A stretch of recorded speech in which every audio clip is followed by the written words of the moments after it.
দুজন একমাত্র জাবালে রহমতের পাশে আসিয়া আল্লাহ পাকের রহমতের আশায় দুইজনে দুইটা দুইটা করে চারটা হাত আমার আল্লাহর রহমতের আরশের দিকে উঠাইয়া আল্লাহ পাকের কাছে মোনাজাত করেন, আল্লাহ আমরা নিশ্চয় পাপী, নিশ্চয় আমরা অপরাধী। আল্লাহ আমাদেরকে আপনি যেই কারণে জান্নাত থেকে বের করেছেন, দয়া করে মেহেরবানি করে আমাদেরকে ক্ষমা করে দেন, আমাদেরকে ক্ষমা করে দেন।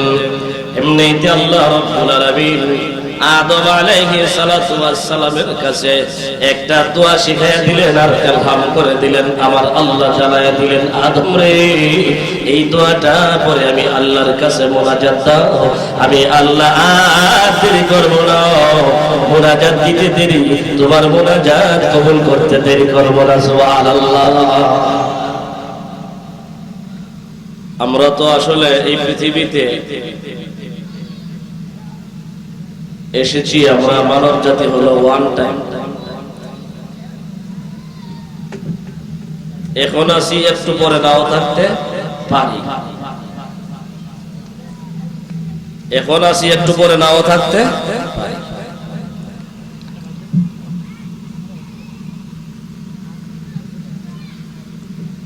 এই কথাটা বাস্তব যে আমরা এক সময় ছিলাম না, ঠিক কিনা? আবার থাকবো না, সেই কথাটাও সত্য কিনা? ছিলাম না সেই কথাটাও সত্য, থাকবো না সেই কথাটাও সত্য। তো ছিলাম না, ছিলাম কোথায়? ছিলাম না, ছিলাম না হলে ছিলাম কোথায়? দুনিয়াতে না ছিলাম না, দুনিয়াতে আসার আগে আমরা কোথায় ছিলাম? আবার থাকবো না যে কোথায় যাব? দরকার আছে কি জানা? ছিলাম না কোথায় ছিলাম, থাকবো না যে কোথায় যাব? এই দুইটা কথার উপরে অল্প কিছু বয়ান করবো, আল্লাহ তৌফিক দিলে। আমরা এই পৃথিবীর মানব জাতি কোনো এক সময় ছিলাম না। এক সময় আমরা আদম এবং হাওয়া, আদম আলাইহিস সালাতু ওয়াস সালাম এবং হাওয়া আলাইহা সালাতু ওয়াস সালাম, ওনাদের দুজনের ওসিলায় মাধ্যমে আমরা আল্লাহর তৈরি জান্নাতে ছিলাম। কথা ঠিক কি না? আল্লাহ তাআলা আদম আলাইহিস সালাতু ওয়াস সালামকে সৃষ্টি করার পর দীর্ঘ জমানা ওনার দেহটা, ওনার বডি আল্লাহ রাব্বুল আলামিন জান্নাতের বাহিরে রাখছেন, রূহ দান করেন নাই। কোন এক সময় আল্লাহ তাআলা আদম আলাইহিস সালাতু ওয়াস সালামের বডিটাকে জান্নাতের ভিতরে দিলেন। কোন এক সময় আল্লাহ আদম পয়গম্বরের ভিতরে রূহ দান করলেন। রূহ, কুলির রূহু মিন আমরি রব্বি। রূহ বলতে বোঝায় একমাত্র আল্লাহ পাকের হুকুম এবং নির্দেশ। আমাদের যত বাহাদুরি আর বেড়াগিরি আছে, অহংকারী, সবগুলি হলো রূহুর কারণে। এই মুহূর্তে যদি রূহ চলে যায়, আমাদের কোনো বাহাদুরি থাকবে? এই মুহূর্তে যদি আল্লাহ অর্ডার দেয় শ্বাস প্রশ্বাসকে, যে শ্বাস বাহির হয়েছে তুমি আর ভিতরে ঢুকিও না, আমাদের কাম শেষ নেই। আপনি যত বড় বাহাদুরি হন না কেন, আপনি ওয়ান টাইম নেতা। কথা ঠিক কি? যত বড় নেতাই হোক না কেন, ওয়ান টাইম। আল্লাহ রাব্বুল আলামিন বলেন, বান্দা তুমি যখন ছিলা না, ছিলা তুমি জান্নাতে। সুবহানাল্লাহ। আল্লাহ তাআলা আদম আলাইহিস সালাতু ওয়াস সালামকে এবং তার স্ত্রী হাওয়া আলাইহা সালাতু ওয়াস সালাম, আমাদের আদি পিতা এবং আদি মাতা, ওনাদের দুজনের মাধ্যমে গোটা পৃথিবীর কিয়ামত পর্যন্ত আনেওয়ালা গোটা মানব জাতিকে আল্লাহ তাআলা জান্নাতের ভিতরে রেখে দিয়েছিলেন দীর্ঘ জমানায়। এই জন্য আমরা দীর্ঘ জমানায় জান্নাতের ভিতরে ছিলাম। সুবহানাল্লাহ। তাহলে আমাদের মূল বাড়ি জান্নাতে। কোথায় বলে? মূল বাড়ি জান্নাতে। আল্লাহ তাআলা আমাদেরকে সৃষ্টি করে আদম এবং হাওয়া আমাদের মাতা পিতার মাধ্যমে আমাদেরকে জান্নাতেই রেখেছে। বহু জমানা পর আল্লাহর ইচ্ছা হলো আদম এবং হাওয়াকে দুনিয়াতে পাঠাইবেন, এই জন্যই তো ওনাদেরকে সৃষ্টি করছে। কথা ঠিক কি না? একটি উসিলার মাধ্যমে গন্ধম খাওয়ায়া আল্লাহ, তোমরা যেহেতু গন্ধম খেয়ে ফেলছো, নিষেধ ছিল, তো তোমরা এখন দুনিয়া থেকে ঘুরে ফিরে আসো। সুবহানাল্লাহ। এখন দেখেন আল্লাহ তাআলা ইচ্ছা করলেন আদম হাওয়াকে সৃষ্টি করেই দুনিয়াতে পাঠাইতে পারতেন। কথাটা বুঝেন নাই? আল্লাহ তাআলা ইচ্ছা করলে আদম এবং হাওয়াকে সৃষ্টি করেই দুনিয়াতে পাঠিয়ে দিতে পারতেন। জান্নাতে রাখলেন কেন কিছুদিন? একটি প্রশ্ন জাগে। তো আল্লাহ রাব্বুল আলামিন জান্নাতে কেন রাখলেন আদম হাওয়াকে? এই প্রশ্নের জবাবটা সহজ হবে আপনারা যারা বাজার বন্দর থেকে মুরগ কিনে আনেন লালন পালন করার জন্য, কবুতর আনেন, মুরগ আনেন, আনার পরে এই মুরগটাকে কমস কম 2-3 দিন বাড়িতে বাঁধা রাখেন, জাপ দিয়ে রাখেন। কথা ঠিক ঠিক বাঁধা রাখলে মুরগে কো আমার কি দোষ, বাঁধা রাখছেন কেন? তোর কোনো দোষ নাই, বাঁধা রাখছি 3 দিন বাঁধা রাখবো তোরে, তুই আমি মালিকের বাড়িটা ভালো করে চিন্তা কর। সুবহানাল্লাহ। কথা ঠিক কি ঠিক না? আল্লাহ রাব্বুল আলামিন বলেন, হে আদম আর হাওয়া রে, আমি আল্লাহ রাব্বুল আলামিন ইচ্ছা করলে তোমাদেরকে সৃষ্টি করে আমার জমিনে তোমাদেরকে নিক্ষেপ করতে পারতাম, জমিনে ছেড়ে দিতে পারতাম, কিন্তু আমি আল্লাহ রাব্বুল আলামিন আমার আদম এবং আমি আমার হাওয়াকে সৃষ্টি করার পরে দীর্ঘদিন আমি আমার জান্নাতের ভিতরে রেখে দিয়েছিলাম। আমি আল্লাহ বুঝাইলাম, আদম রে, ও আমার হাওয়া, এই জান্নাত হলো তোমাদের আসল বাড়ি। কিছুদিন তোমাদেরকে দুনিয়াতে যাওয়ার আগে এই জান্নাতের ভিতরে থাকতে দিলাম। তোমাদের বাড়িটা, মালিকের বাড়িটা ভালো করে চিনার জন্য সুবহানাল্লাহ,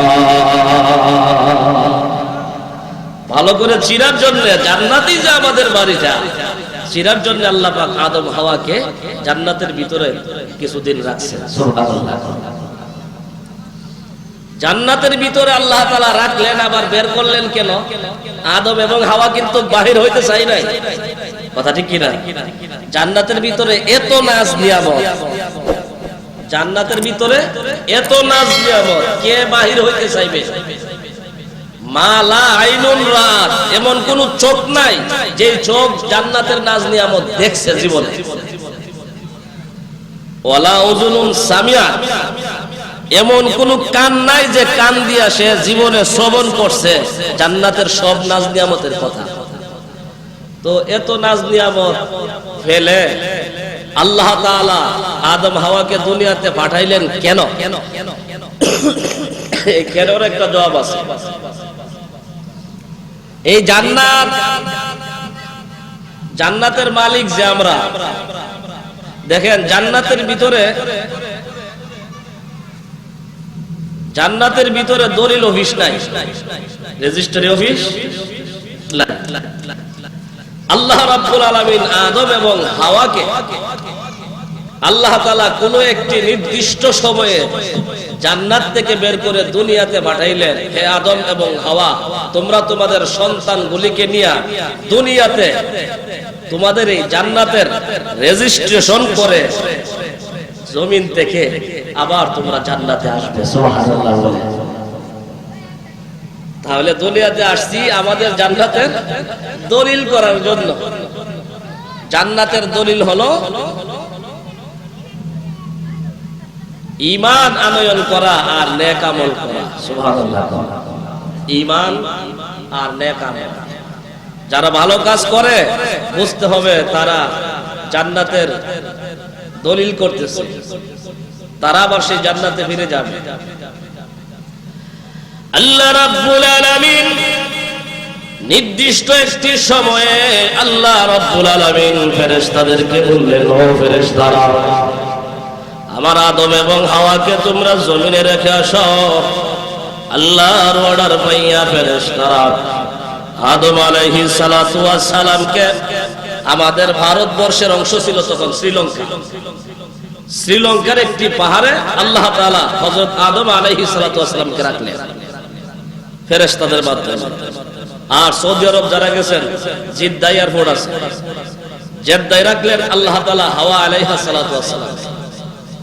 তাহলে শ্রীলঙ্কা আদম, জিদ্দা হইল হাওয়া, দুজনকে আল্লাহ তাআলা নিচে নামায়া দিলেন ফেরেশতার মাধ্যমে। তোমরা দুনিয়াতে গিয়ে আমার জান্নাতের দলিল করে আসো। সুবহানাল্লাহ। আল্লাহ রাব্বুল আলামিনের কুদরত বোঝা যায় না। আদম আলাইহিস সালাতু ওয়াস সালাম জান্নাত থেকে বের হওয়ার কারণে, নাজ নিয়ামত পেলে আসার কারণে আল্লাহ পাকের দরবারে মুনাজাত করে আর কান্দে। হাওয়া আলাইহিস সালাতু ওয়াস সালাম আল্লাহর কাছে মুনাজাত করে আর কান্দে। আদম কান্দে শ্রীলঙ্কায়, আর হাওয়া আলাইহিস সালাতু ওয়াস সালাম কান্দে জেদ্দায়। এইভাবে কান্দতে কান্দতে আর ঘুরতে ঘুরতে 100, 200 না 250 বছর পর আল্লাহ রাব্বুল আলামিনের ইচ্ছা হলো আমার আদম এবং আমার হাওয়ার মধ্যে, তাদের মধ্যে একটু মোলাকাত ঘটাইয়া দেই, সাক্ষাৎ করাইয়া দেই। আল্লাহ রাব্বুল আলামিন যেই মাত্র ইচ্ছা পোষণ করলেন আমার আদম আর হাওয়ার মধ্যে পরিচয় ঘটাইয়া দিব, এমনিতে আল্লাহ রাব্বুল আলামিন আদম এবং হাওয়া আলাইহিস সালাতু ওয়াস সালামকে সৌদি আরবের বর্তমান আরাফাতের ময়দানে, আপনারা যারা হজ করেছেন অথবা উমরা করেছেন, আরাফাতের ময়দান দেখতে গিয়েছেন, যারা হাজি, আরাফাতের ময়দানে একটা রুকন আছে, আরাফাতের ময়দানে অবস্থান না করলে হজ হয় না, ঠিক কিনা? আরাফাতের ময়দানে যারা গিয়েছেন, বিশাল ময়দান, বিশাল ময়দান, বিশাল ময়দান। সেই আরাফাতের ময়দানে একটি স্থান আছে জাবালে রহমত। আরাফাতের ময়দানে হঠাৎ করে আদম আলাইহিস সালাতু ওয়াস সালাম জাবালে রহমতের পাশ থেকে তাকায়া দেখে আরাফাতের ময়দানের এক প্রান্ত থেকে একজন নারী দেখা যায়, মহিলা দেখা যায়। আদম পয়গম্বর মনে মনে চিন্তা করলেন, আল্লাহর জমিনে আকাশের নিচে আমার স্ত্রী হাওয়া ছাড়া তো এই পৃথিবীতে আর কোনো নারী নাই, কথা ঠিক কিনা? হাওয়া আলাইহিস সালাতু ওয়াস সালাম আরাফাতের ময়দানের এক প্রান্ত থেকে তাকায়া দেখেন জাবালে রহমতের পাশে একজন পুরুষ দেখা যায়। সুবহানাল্লাহ বলে, নিশ্চয় এই পুরুষটা আমার স্বামী আদম হবে গো, কারণ আল্লাহর আসমানের নিচে জমিনের উপরে আমার স্বামী আদম ব্যতীত দ্বিতীয় কোনো পুরুষ নাই। সুবহানাল্লাহ। আমার ভাইয়েরা একজন আর একজনকে ফলো করে, এক কদম দুই কদম করে সামনের দিকে আগাই। আল্লাহর কুদরত বোঝা যায় না। 250 অথবা 300 বছর পরে আদম এবং হাওয়ার সাক্ষাৎ হয়ে গেল আরাফাতের ময়দানে। সুবহানাল্লাহ। আমার ভাইয়েরা, সেই দিন থেকে আরাফাতের ময়দানের নাম হয়েছে আরাফাতের ময়দান। আরাফাত মানে পরিচয়। আদম আর হাওয়া দুজনের পরিচয় হয়েছিল এই মাঠে, এই ময়দানে। এই জন্য এই মাঠের নাম হলো আরাফাতের ময়দান। সুবহানাল্লাহ। আদম এবং হাওয়া দুজন একমাত্র জাবালে রহমতের পাশে আসিয়া আল্লাহ পাকের রহমতের আশায় দুইজনে দুইটা দুইটা করে 4টা হাত আমার আল্লাহর রহমতের আরশের দিকে উঠাইয়া আল্লাহ পাকের কাছে মোনাজাত করেন, আল্লাহ আমরা নিশ্চয় পাপী, নিশ্চয় আমরা অপরাধী। আল্লাহ আমাদেরকে আপনি যেই কারণে জান্নাত থেকে বের করেছেন, দয়া করে মেহেরবানি করে আমাদেরকে ক্ষমা করে দেন, আমাদেরকে ক্ষমা করে দেন। এমনিতে আল্লাহ রাব্বুল আলামিন আদম আলাইহিস সালাতু ওয়াস সালামের কাছে একটা দোয়া শিখাইয়া দিলেন আর ইলহাম করে দিলেন। আমার আল্লাহ জানাইয়া দিলেন, আদম রে, এই দোয়াটা পরে আমি আল্লাহর কাছে মুনাজাত দাও, আমি আল্লাহ আর দেরি করব না। মুনাজাত দিতে দেরি, তোমার মুনাজাত কবুল করতে দেরি করব না। সুবহানাল্লাহ। আল্লাহ রাব্বুল আলামিন আদম আলাইহিস সালাতু ওয়াস সালামকে শিখিয়ে দিলেন যে দোয়াটা আল্লাহু আকবার, হাজার হাজার হাজার হাজার বছর পরে আমার আল্লাহ সেই বাতলানো দোয়াটা আমাদের কোরআনে নাযিল করে দিয়েছেন। আল্লাহু আকবার বলে সকলে বলেন, রব্বানা যালামনা আনফুসানা ওয়া ইল্লাম তাগফির লানা ওয়া তারহামনা লানাকুনান্না মিনাল খাসিরিন। আল্লাহ রাব্বুল আলামিন রব্বানা যালামনা দোয়াটা আদম আলাইহিস সালাতু ওয়াস সালামকে আমার আল্লাহ শিখায়া দিলেন। আমার আল্লাহ রাব্বুল আলামিন দোয়াটা শিখায়া দিলেন। আদম এবং হাওয়া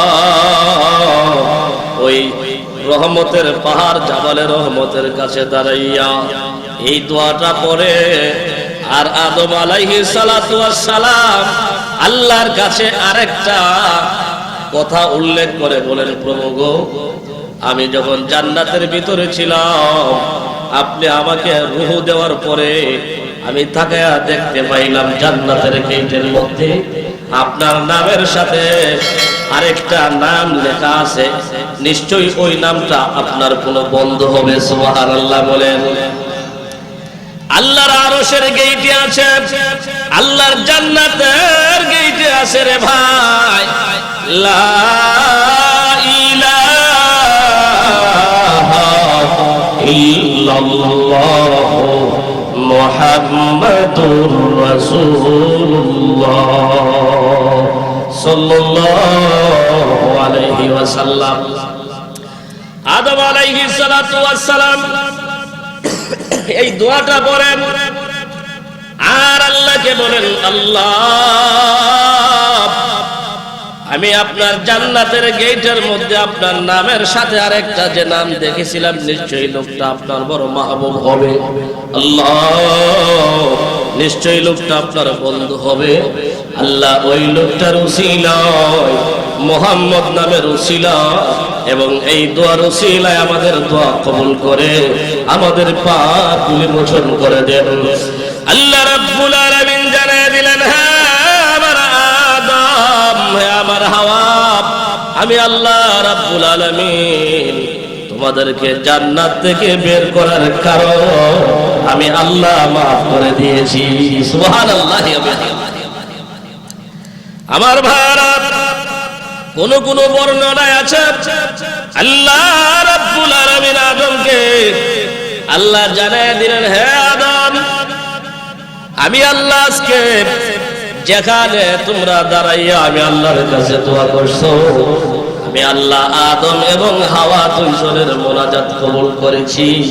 তুমি একটা সুসংবাদ জানাইয়া দিও গো, তুমি একটা সুসংবাদ জানাইয়া দিও তোমার আগত সন্তানগুলির, তুমি একটা সুসংবাদ জানাইয়া দিও, কিয়ামত পর্যন্ত আমার কোন বান্দা পৃথিবীর আনাজ কানাজ থেকে যদি এই আরাফাতের ময়দানে আসিয়া যদি আমি আল্লাহর কাছে মুনাজাত দেব, আমি আল্লাহ আদম হাওয়ার গুনাহ যেমন মাফ করে দিয়েছি, আমি আল্লাহ কিয়ামত পর্যন্ত আনেওয়ালা বান্দা বান্দির গুনাহ পর্যন্ত আমি আল্লাহ মাফ করে দিব।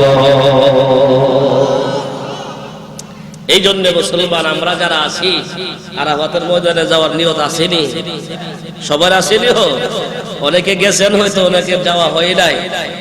আল্লাহ যদি নিয়ে যায় তাহলে টাকা পয়সার দরকার নাই, ঠিক কি না বলেন না?